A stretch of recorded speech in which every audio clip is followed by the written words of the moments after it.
Carnegie Endowment, and it is my great pleasure to welcome all of you here today, and a special pleasure to welcome India's Finance Minister Arun Jaitley. 1 week ago today, I was in New Delhi for the launch of Carnegie India, our endowment's 6th international center. We could not have asked for a warmer welcome from the President, Prime Minister, and our many other friends and partners across India. And we could not have asked for a stronger endorsement of the logic and purpose of our new endeavor. The logic is fairly straightforward. In the 21st century, no region will be more consequential for global order than Asia. India's rise is an extraordinarily significant feature of that new landscape. The same is true with a strategic partnership between India and the United States, a partnership between the world's 2 largest democracies, 2 of the world's largest economies, and 2 countries that, for the first time in history, have a deep stake in each other's success.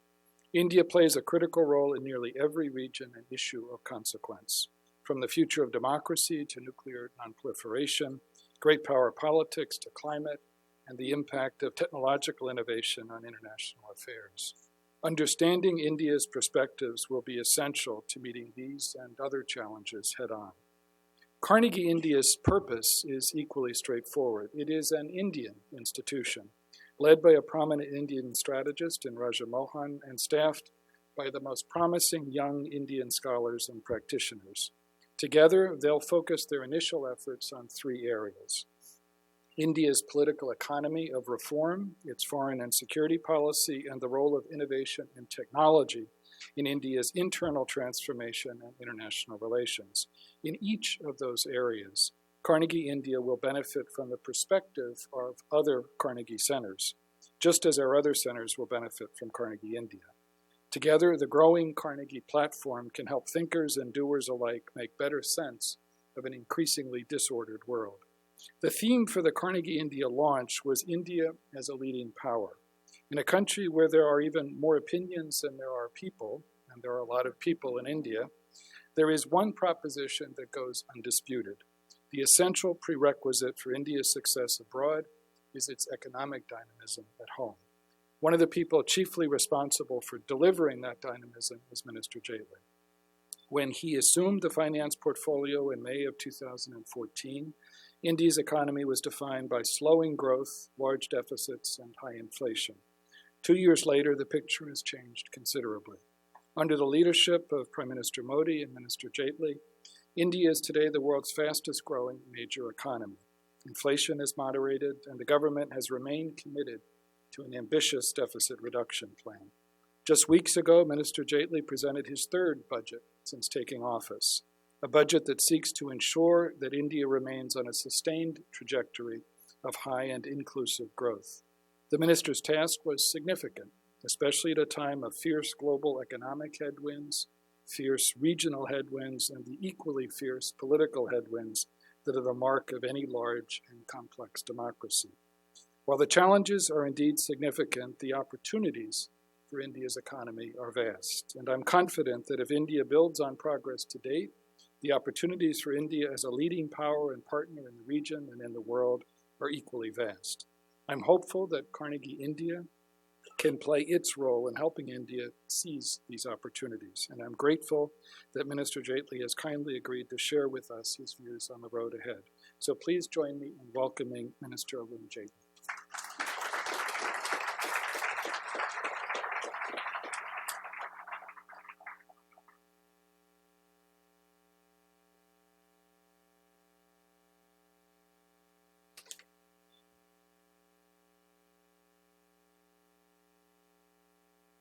Ambassador Burns, Ashley Talent, staff at the Carnegie, ladies and gentlemen. Let me at the very outset congratulate Carnegie for opening its office in India, your most recent expansion. And I'm sure we'll see more of you in India, because I do believe India also has an important story to tell. You rightly mentioned the that 2 years ago, when the present government in India had taken over, the situation with regard to India looked quite challenging. And since then, the global situation has never been helpful. It's in this adversity that India really has to chalk out its own plan for growth and to stand out itself. When I look back, besides the global factors, I think two areas where we did err in the recent past, before the government took over. The government was considered at that time not to be decisive enough. Enthusiasm with regard to India was waning off because policy changes which could have been possible, I think in the political model at the time which the government had adopted, were not fast enough. The direction was not clear. And when I say the direction was not clear, it was really concentrated in terms of going back to where India was in the 1960s and the 70s, where you started concentrating on distribution of or redistribution of the existing resource, rather than concentrate on increasing productivity and improving upon India's very potential. And therefore, I think even before we've completed our first 24 months, we've been in office for a little less than 23 months, the key emphasis, I think, have been three. The first has been decisiveness. The second has been consistency in terms of policy direction. And the third important one has been transparency in functioning. Now, if you elaborate on each one of them, which I'm sure in the course of the interaction I'll have a greater opportunity of explaining, I'll just confine myself to a few brief comments in the opening. There are a series of steps consistently which the government has taken, one after the other. But the most important point is that all these are aimed in one direction. All governments commit mistakes. But in terms of the economic direction, this government is yet to commit its first major economic mistake. In terms of not having reversed the direction, having maintained the direction, column writers and editorial comments can always say, is a big bang idea not possible? But if you look at the totality of various policy decisions which have been taken, I think India is passing through one of the most significant phases in history. And I would say, if 1991 was perhaps the most critical one, next only to that phase, the kind of decisions which have been taken, this becomes the most important and critical phase. We've opened out. And opening out in an economy where there was a conventional resistance to opening out, I think has been significant. The second important aspect of that opening out has been that there is a very large body of politics and popular opinion in India which supports this reform process. Normally in democracies which have a very large population still living in poverty, the resistance to reform is very high because a large number of people have not benefited from them. But I think we are at a phase where public opinion also is getting restless. They want things to move faster. So if we see sector after sector, the economy has opened out. It's opened out to international investment. Some conventional conditionalities which used to be there have all been removed.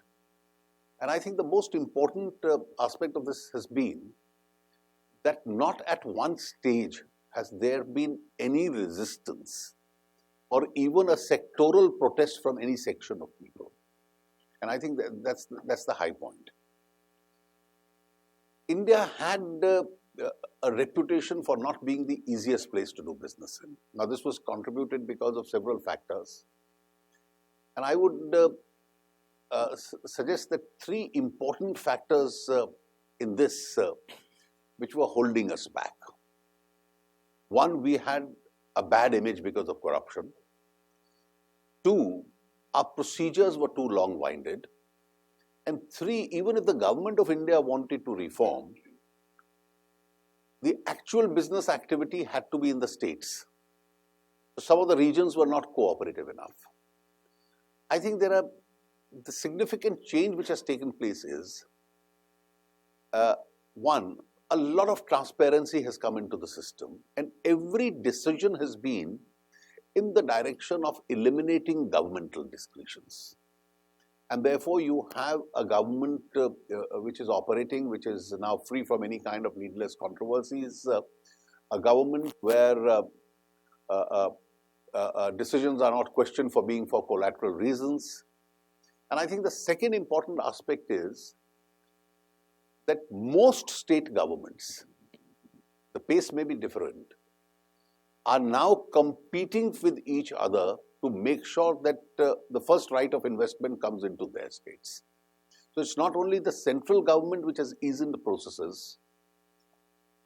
You don't have to wait for investment clearances or environmental clearances now for years. It comes within a matter of weeks. You don't have to follow up permissions. The regions also, the regional governments also are competing with each other. And therefore, there is a kind of a competitiveness between the states. I've been almost visiting every alternative state in India which now tries to woo global investors through investment meets. I think that second hurdle also is gone. The procedural hurdles, I think this is work still in progress. How to shortcut those procedures? Have we completely overcome it? The answer clearly is no. But I think there's a great movement in that direction which is going on. Central government has become much easier. State governments are trying to cut short their procedures like single window, etc. And I think the movement seems to be in the right direction itself. Elimination of government discretions. I think the courts, the other democratic institutions, which are watchdog institutions, have also had a lot of role to play in this. And therefore, the tendency of governments not to hold power in themselves and allow market mechanisms to take decisions. Allocation of resources, natural resources, I think this is all a movement where discretions are an area of the part. And therefore, nobody can now come and try and even make a suggestion because the political establishment really hasn't kept that power in its own hands at all. The global situation not particularly helpful, and therefore impacts on currency, markets is always there. But of course, one aspect which has helped us, and I think which is very significant, has been the oil prices. And therefore, India has intelligently used that resource which came into our hands. We didn't pass on the entire benefit to the consumer. Instead, keeping environmental reasons in mind as also reasons of public finance, the government kept a significant part of it in terms of revenue. And even therefore, in an adverse global situation, our revenues available with the government saw a significant improvement because of this. The resources saw, and most of these resources have been diverted towards the social sector and infrastructure creation, as I will just explain. Taxation. We have two kinds of parallel approaches, which is still work in progress. The direct taxes, I think we are rationalizing a lot of them. India had earned a bad name for institutions like the retrospective taxation. I think these are all issues of the past. And with every reform which is taking place, we are bringing the taxations downward. Our personal taxation rates are probably one of the most competitive ones in the world, so that taxpayers have a lot of extra money to spend. Additionally, as far as direct taxation, corporate tax is concerned, I have already announced and I'm in the process of implementing. In some limited areas, it's been implemented to bring down corporate tax down to 25%. while phasing out all discretions and exemptions of the government. One of the big major indirect tax reforms, the goods and services tax, is still held up in the upper house. I think the numbers are changing, and I'm trying to be in touch with the only party which is in opposition to the proposal in its present shape, not opposed to the idea itself. And I do hope to see it being cleared very soon. Subsidy rationalization has been a great unsung reform which has taken place. And now this has, it's moving from sector to sector. And the direct cash transfer, which is now supported by the recent legislation which we've passed, is enabling us to target the subsidy only to those who need them, leave out the leakages, and save a lot of revenue so that it can be directed towards the sectors of the population which really deserves it. The two main gaps in our economy, one was the agricultural sector.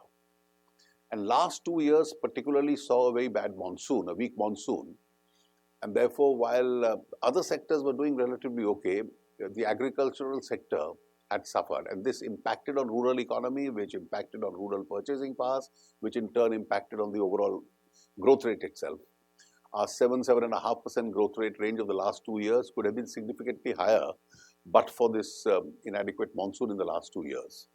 Hopefully, I've seen in the last 2-3 days, the predictions seem to be much kinder to us this year. And if that were to happen, we are capable of doing significantly improving upon our growth rates itself. And therefore, one of the important emphasis has been to divert a very large part of our resource into agriculture itself. So areas like building rural roads, irrigation, electrification of every village in India, a huge provision for rural housing, interest subvention for farmers, a crop insurance, a very radical crop insurance scheme for the farmers. Now, these are various ways of empowering rural India. And I think realizing that that's one weaker segment of the economy itself, this priority spending is going to probably remain over the next few years itself. Infrastructure. I think to make use of the current economic situation and improve upon India's infrastructure, because our needs for infrastructure spending, some of people have calculated them as to a phenomenally high amount, over $400 billion requirement, a kind of resource which we don't have. So a very large part of the public resource is being put into infrastructure. Our national highway program, which had almost was paralyzed when the government took over 23 months ago, I think has started booming again. It's again turned into a big success story. And our target slowly is moving towards what was an incredible target of building 30 kilometers of highway per day. Today, I checked up the figures, we have about 230 odd highways actually under construction. We've crossed the 20 kilometer a day mark, and I'm sure we are moving towards that direction.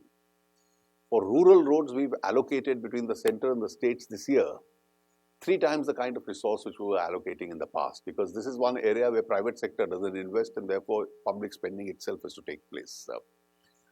Indian Railways has a very significant amount of capital expenditure, a modernization plan. It's a very large railways, a very large number of people use it, and therefore the capital expenditure into the railways itself is going up. 25 new airports in the regions to be created.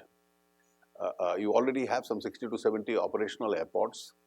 We have some airfields which are not used, and therefore some belonging to the state government, some belonging to the airport authority, to be all initiated again. Some by the kind of resource our airport authority has. A private sector participation also in the airport sector is taking place. Corporatized ports with a lot of private sector and international investment. Smart cities, power sector. Now, these are all areas where we've been concentrating on. One big challenge of the slowdown of the past has been that some sectors not only slowed down, but they left an adverse impact on the balance sheets of the banks itself. And now this is, and this in its turn curtailed the ability of the banks themselves to lend for growth. And therefore, besides recapitalizing the banks, professionalizing their management, the process which is on, I think addressing each one of those sectors, so therefore the highways, the infrastructure, the steel, textiles, power,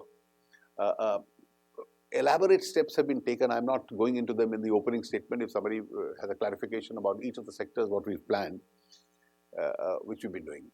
Now, dispute resolution in public contracts. Now, as a result, a very large number of public contracts remain paralyzed because of pendency of disputes, escalation of costs, and unless an institutionalized mechanism could be brought in.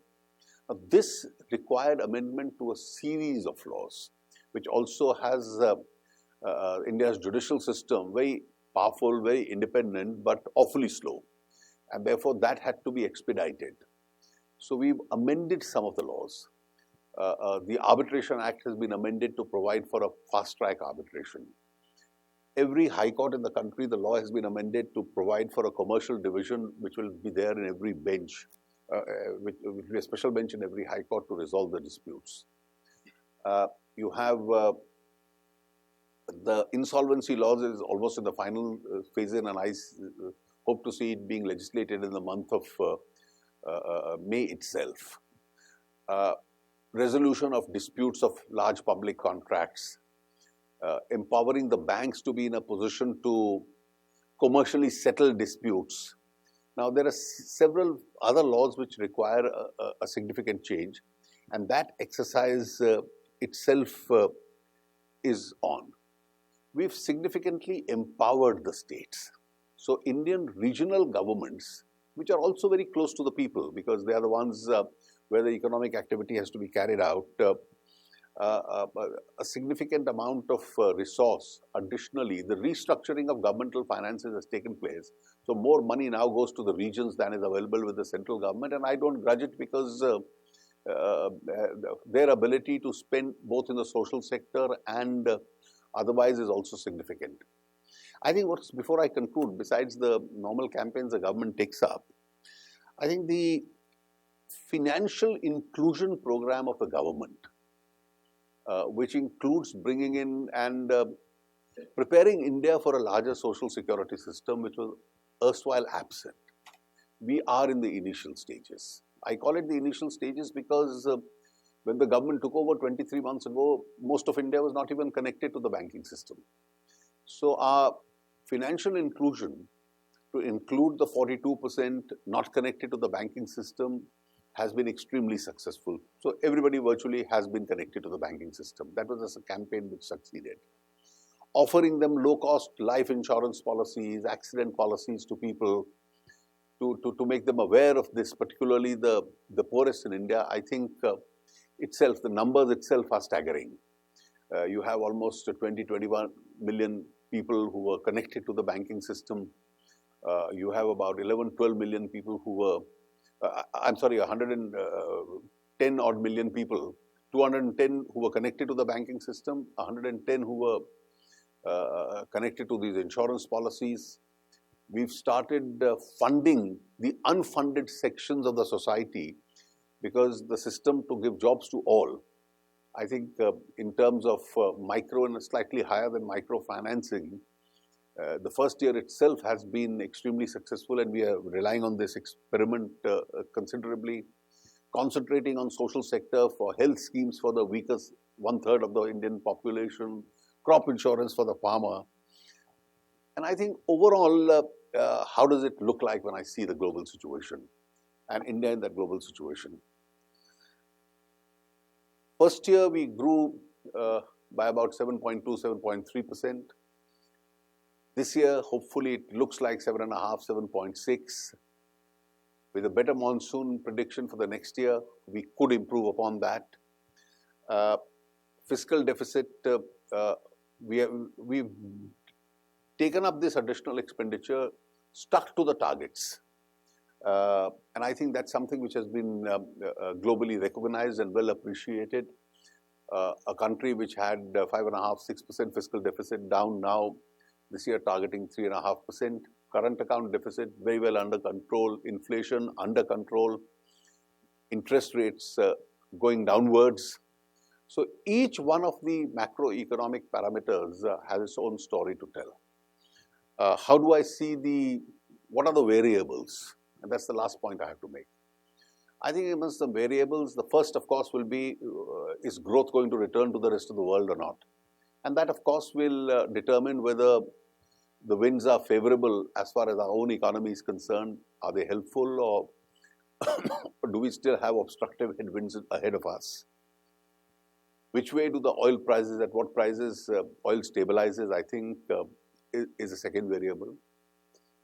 Monsoons this year is an important variable, and hopefully if we have a good monsoon as is being predicted, urban demand in India has moved up. That will significantly push up rural demand, and presently the growth driven by public finances, public spending, foreign direct investment record high, urban demand, and some sectors of in the private sector areas.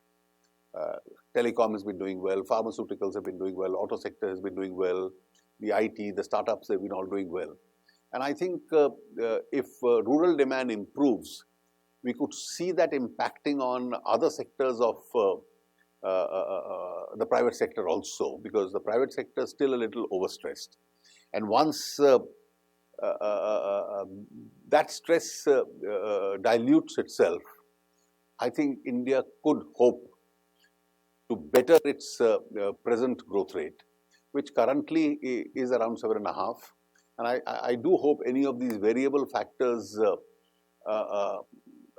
moving in a favorable direction, we could see the much better next 1 or 2 years as far as Indian economy is concerned. Thank you. Thank you.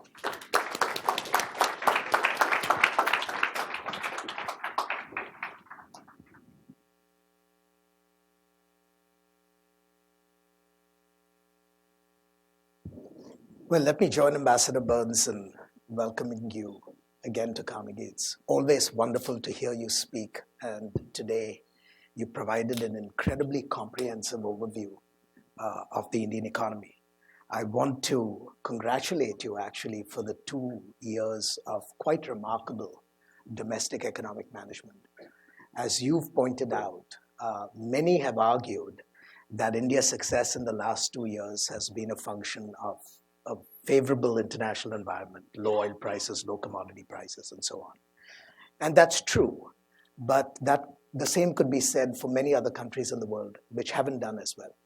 So if India has actually managed to sustain its growth rates despite what has been a universal benefit to all, then there's obviously something that you are doing right. And I hope you keep on doing that. I'm going to open this conversation to people in this audience because I know they are very eager to talk to you. But I want to start off by asking 2 or 3 questions, which I think might set the stage for the discussion to follow. You emphasized quite rightly that the reform program today has reached the stage in India where there is no sectoral resistance, that people see the merits of reform and are willing to support the government in the efforts moving forward. But it appears to me from the outside that one of the impediments to sustained reform is still politics. That very often the opposition to reform now is less on its merits and more because of a political resistance to success. We saw that very clearly in the case of the GST, even though, as you alluded, there were specific issues in contention. When you look at the next 2 to 3 years, how do you see the political landscape in India, and how does that landscape offer you opportunities or constraints? Well, I think it's also will depend on the kind of discourse and the direction to the discourse and its quality that we are able to give. So far, I haven't seen, in terms of politics, serious challenges in terms of which force a rethink. I don't think that's happened. And even on the GST, while there is, of course, an impatience as far as government is concerned and those supporting the GST is concerned, I can tell you politics is working the other way. The only group which is creating an obstruction faces daily criticism for having opposed it. And they are on the back foot to rationalize why they are trying to suggest, oh, we are not opposed to the GST, we just want one assurance, we just want one factor change. So they're searching for arguments. I think the difference between 1991 and 2016 in India is that in 1991, what does opening out mean? India had not foreseen the advantage. And if I put it bluntly in political terms, having grown in a Nehruvian regulatory environment, we only understood the benefits of regulation. And it's post-1991 when India started feeling the benefits of under-regulation, and now we've gone through 25 years of that. The body of public opinion that supports reforms is much larger than the one which opposes it. And therefore, even in states erstwhile held by left parties and others, I can see a change in vocabulary, I can see a change in idiom, I can see a change in the virtues of inviting investment, simplifying procedures. Don't forget, Ashley, that not a single law in India has had to be abandoned because of political opposition. As a democracy, you have your own pulls and pressures. It takes time. Some get delayed more. So today, this is the only one which is hanging for some time. And I can tell you it won't hang for too long. So would it be safe to say that as one looks, over the years to come, that economic liberalism as a worldview, as an agenda, is now the dominant philosophy of managing the economy in India? Well, I think I'll partly amend what you say. There would be an element of liberalism. There would be allowing people, unleashing their energies and allowing them to grow. But because there is a principal object of even reducing and eliminating poverty, the entire economic planning will need a social conscious. And therefore, you will have to always keep one fact in mind. Does it create jobs? Does it help India's villages? Does it help in, and therefore, is the new resource being used for the underprivileged? And therefore, the element of compassion or a social conscious will have to temper whichever way the economic planning comes. And I think that will be always particular of a model for a country which started with a very large population below the poverty line. When we were in Delhi for the celebrations surrounding the launch of Carnegie India, Jayant Sinha made the point that the government is moving in the direction of being simultaneously pro-poor and pro-market. And it's a theme that obviously has a great deal of resonance for those of us who live in this country, because the history of this country has been the progressive triumph of development through the market. See, and you see, when I made an opening comment about what went wrong, you see, what happened in India in the 1970s? The Indira Gandhi days, the government of India concentrated on redistribution of existing resources. Sure. Whether it was able to even do that or not itself is a question. But it didn't concentrate on increasing productivity. And therefore, while India happily grew at 2 to 3%, which you used to refer in this part of the world as the Hindu rate of growth, And we thought by just slogans of redistributing that resource could be very popular politics. And that's why I've always called the 1970s and 1980s as the wasted decades of India's economy. And that's where we've learnt our lesson. And therefore, post-1991, when you started concentrating on increasing productivity, increasing more resource, generating more wealth, and then trying to redistribute it, the model is not that it will redistribute on its own. The enrichment of the state then has to be passed on to a particular section. And I think that's a particular of the Indian model itself. So let me ask you two questions. So you are suggesting that there are really two tasks. At one level, you have to increase growth in order to sort of enlarge the pie, which the state then has to redistribute to the deserving sections. Two questions there. One, does the state, as you see it, have the institutional capacity to undertake the kind of targeted redistribution that is merited? That's question one. And two, does the state today have the capacity to undo some of the mishaps of previous years? I think if you saw a connect between what I said, and that precisely answers your question. What does the entire rationalization of subsidies issue remains? Now look at what we've done. Petrol, diesel, linked to the market. Cooking gas, the rich get eliminated. The poor are, and now you have about almost 140 million get that cooking gas subsidy directly into their bank accounts. So we've been able to save about 25% by a more transparent process which was being wasted on leakages. We've been able to eliminate a number of people. Now the number of people we are eliminating on the top. This year in the budget I have announced that 5 crore, which is 50 million families in India, which is almost 20% of India, the lowest 20% of India, who still depend on that traditional cooking mechanism of a chula. You burn wood or you burn coal. And environmentalists and health experts have indicated that using that mechanism is as bad as smoking 400 cigarettes. And therefore, we've used that saving by eliminating the top layer to gift the more modern equipment to the weakest 20%. Now that's a part of the budget scheme. So you are taking away the resource from top, which was being wasted, which was an unfair subsidy, and you are now subsidizing these people. So it's targeted.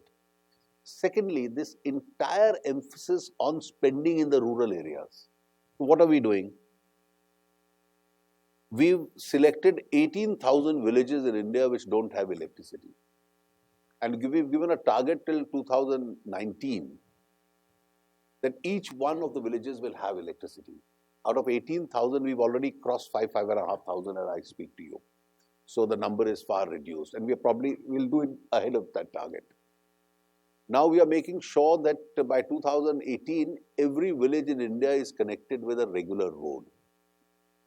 The next, by 2022, you are creating a provision from the resource that people get housing. What is, after all, this Clean India, Swachh Bharat campaign that the Prime Minister has launched to make sure that every village home has a toilet. The farmers get interest subvented. Now these are various instrumentalities, or the crop insurance, which is substantially supported for the small farmer by the state itself. Now these are various instrumentalities we have created, because that's where one of the big pits in the economy is.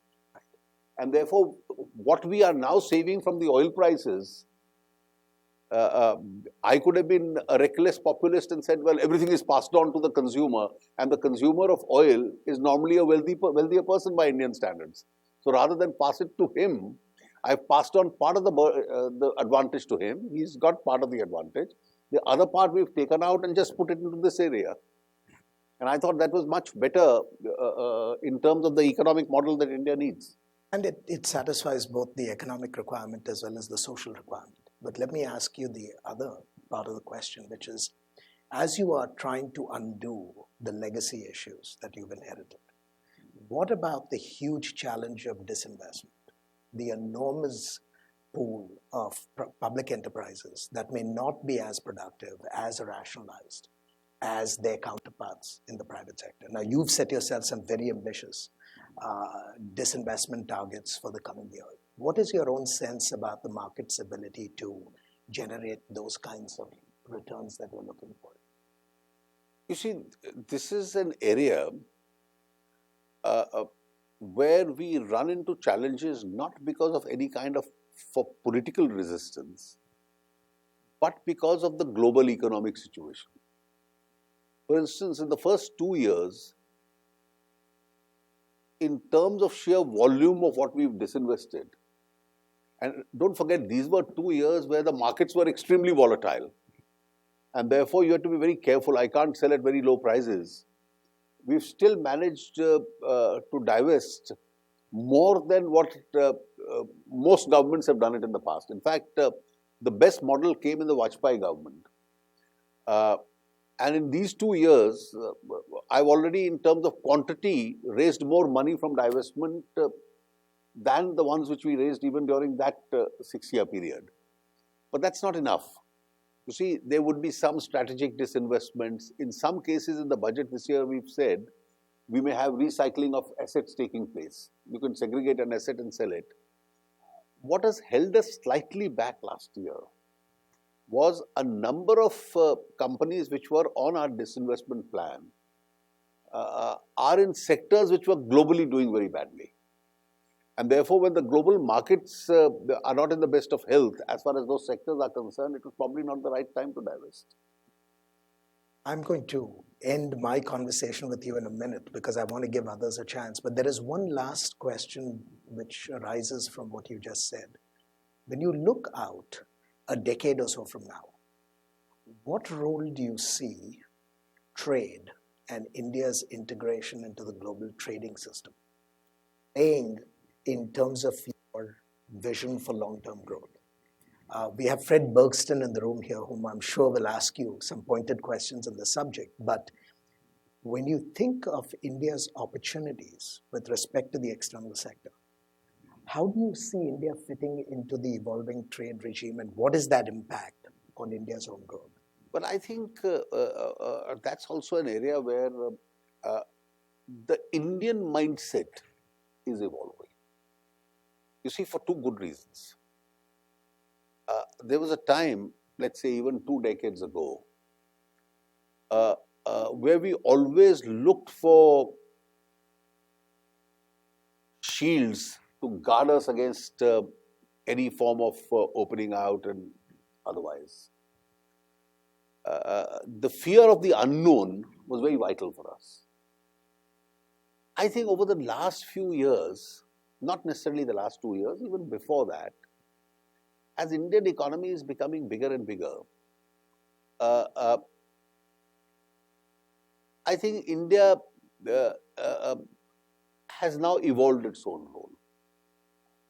And therefore, to be a world player, whether it was the environmental meet in Paris or otherwise, to find solutions to the current to issues of impasse which do come up. There are sensitive sectors like agriculture in India, which will still remain a little sensitive. But I think India is far more open and far more globally integrated. I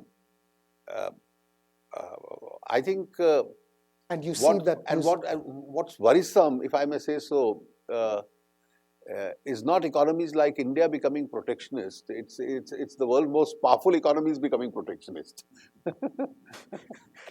I think this is where two will tango, right? I'm going to open the floor.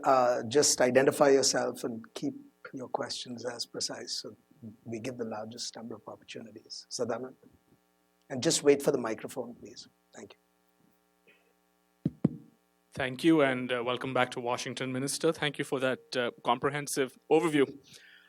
My question is not about the change in India, and it's more about change in the thinking of the BJP. As you're aware, for a long time, the BJP was a party that had some ambivalence about foreign investment. There was a very strong Swadeshi lobby. But we've seen that one of your government's big successes has in fact been attracting a very large amount of FDI. Could you speak a little bit about the changing thought process about FDI within the party that has allowed you to do this? You see, I think it's not necessarily within the BJP, but across in the political spectrum from right, center, left, you've always had this tendency to initially think that, well, your own economy must do well.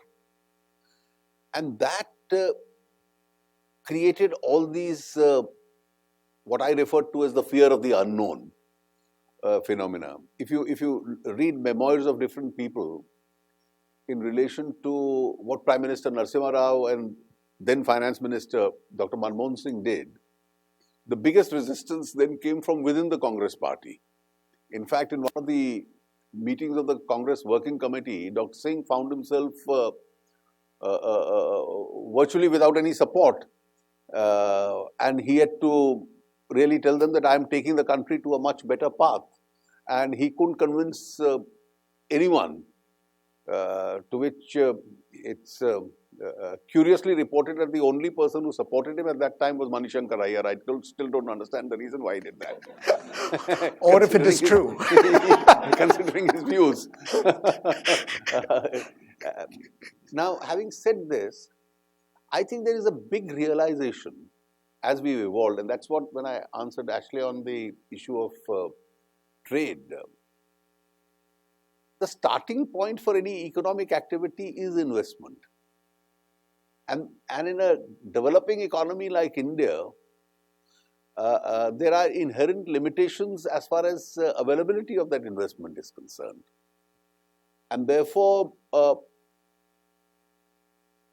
look at a sector which has benefited greatly from foreign direct investment, the auto sector in India. Now, we've seen an economy, a closed economy pre-1991, where we had to do away with those 2 or 3 old-fashioned car models in India. And then suddenly when you opened out, you've had India becoming a manufacturing hub, Indian industry itself, at least near Gurgaon, near Pune, near Chennai. Now all these auto hubs coming up, hundreds and hundreds of companies making parts coming up, lakhs, millions of jobs being created in the sector. And I think these success stories also, not only have they brought a political, a realization in the political class, but I think they've also helped us in safeguarding against any possible political opposition. And a case in point in recent years is insurance. The sector was investment starved, and therefore you had objections coming from one group or the other, and eventually everybody opened up. I remember when during Mr. Vajpayee's government, some of us suggested opening up the defense sector. It was like opening out a sector which, what are you doing? And then finally we started communicating. This time when I increased the FDI limits in the defense sector, I had to simply communicate in Parliament and say, would you prefer buying 100% of your defense requirements from foreign governments and foreign companies, or you'd rather have a company manufacture it in India with foreign equity participation and foreign technology? And we didn't have any opposition. And I think Indian politics is mature enough to eventually accept some of these arguments. And now the states are saying, please come to my state and set up a defense unit. Dave. Dave. Yes, David Sutton. Yep. No? Okay. It's okay. It's okay. Minister Dave Sutton from Lockheed Martin. You mentioned in your comments, in fact, I think it was the ambassador in a small group I was in was discussing, for instance, Australia, population of about 20 million. And India has 20 to 25 million births per year, so that every year India gives birth to an Australia. And so a substantial challenge that still lays ahead, that's always going to be there. And you mentioned, I'm sorry, so my question basically is, you've mentioned 7.5% as a growth rate. Are the low sevens enough? And if that's as much as you can prudently count on, for instance, or assume, are there other areas or efficiencies? You mentioned in your 3 points that processes is certainly something you're focusing on.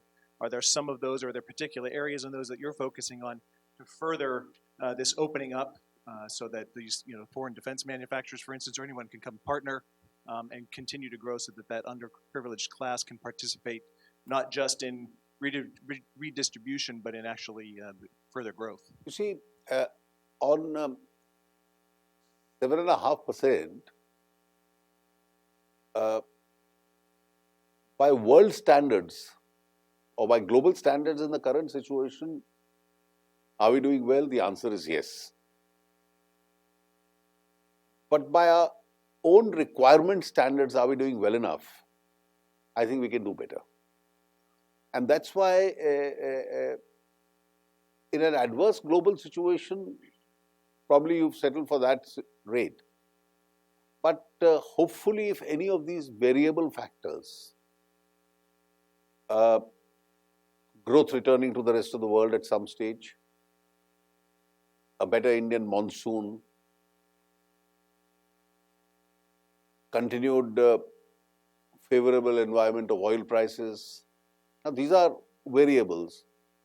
And I think the impetus of policy directions in India, if the reforms go on, because the world has also become apprehensive, they keep their fingers crossed, how long will they go on? Or will Indian politics obstruct? And that was actually the very first question. And I think if we are able to cross these hurdles, our ability to do much better would be there. Does 7.5% satisfy either the Indian government or me or the Prime Minister or, let's say, India's political opinion? The clear answer is no. I think by our own yardstick, we realize we have a potential in a helpful environment to do better. Gentleman whose microphone are usurped. Sunil Sharma from the IMF. For a leading power, and what I would say an aspiring leading power, India has very few universities in the top 200. You think about total factor productivity in India is also among the lowest in Asia. The question I have is that you mentioned very little. I know you were concentrating on talking about macro stabilization issues and the current budget. Could you say something about human capital development? Because this sort of speaks to both in terms of growth possibilities and quality of growth. A very legitimate question. This is something which is repeatedly mentioned even within India. And though some of our institutions by our own standards are doing well, the IITs, the IIMs, the Institute of Science, the medical institutions, but by global standards, a lot has to be reached. And this year, therefore, in the budget, we've announced an initiative which the concerned departments are going to look at, that 10 government and 10 private sector educational institutions to be selected on merit and then prepared to actually become global institutions in terms of quality. I think a legitimate question and a legitimate concern, an area which was not on the agenda. We were satisfied that the IITs are very good by Indian standards, but are they amongst the world beaters? They produce some of the best students, and therefore for the first time this year, a special provisioning we've made. Let's start with 10 private sector and 10 governmental institutions and take them in that direction. Fred, I'll give you the last question, absolutely briefly, because I know the minister has to leave. Mr. Minister, it's a pleasure to see you again. Fred Bergston from the Peterson Institute. I'd like to try to maybe wrap it up by pulling together a couple of things that have been raised. Ashley raised the trade question, and you suggested that attitudes were changing, and positive attitude toward reform, you mentioned at the outset, may apply in that area as well. And you now suggested the need to get the growth rate up even further. The question is whether you have seriously considered trying to get that additional boost to growth from new trade initiatives, because that's been a tried and true strategy elsewhere. China did it, Korea did it, Taiwan did it, Mexico did it. And particularly to get the kind of increase in manufacturing output that you need, almost surely is going to require a sharp increase in exports into a hopefully more hospitable world market. So as you think about rounding out your strategy, getting now those extra dimensions, is that something that commends itself and something you think could be added in the politics of what we know in this country is a contentious area and is always difficult to carry forward? I think it does. I think it does. And the fact that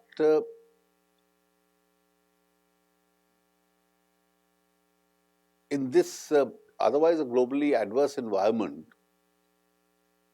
by putting some domestic policies in place, using our investments and surpluses cleverly, we've managed to sustain some growth.